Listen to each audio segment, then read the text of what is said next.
So this is the partograph. Partograph means divided into two portions. We can say parto and graph. Parto means partum or labor. So the graph that represents the progress of labor is known as partograph.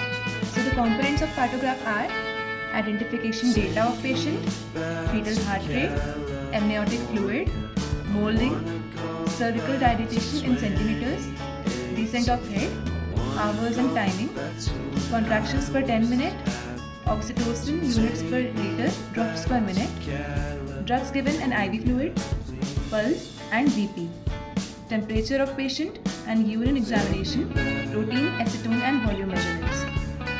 So, identification of patient.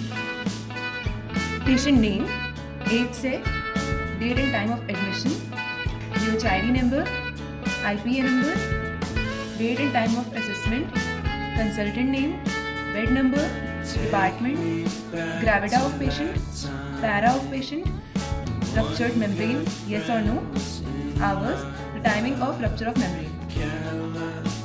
Now the partograph. Fetal heart rate. Normal fetal heart rate ranges from 110 to 160 beats per minute. So we will chart according to 110 or 160. Whatever we will find the reading, accordingly we will chart. Then after the charting, we will connect all the dots together. This is how we chart the fetal heart rate. Then amniotic fluid. Amniotic fluid can be, if it is ruptured, then we will see if it is clear, if it has meconium, if it has blood. If at all it is intact, then we will chart with I. If it is clear, then we will chart with C. If it has meconium in it, we will say M. If it is blood stained, then it will be B. Now molding. Molding of baby's head depends as the pressure of amniotic fluid forces the baby downward, then the degrees will depend according to it. +1, +2 or +3 as the baby head comes downward into the pelvic rim. Now cervical dilatation.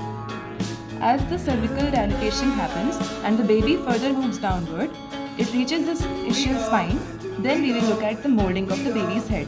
If at all the baby's skull bones overlap, then we will look at like +1 degree, +2 degree or +3 degree.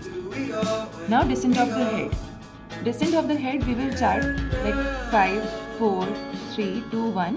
Accordingly, whatever is the descent of head. We will be charting with O or a dot. Then after we will connect all the lines.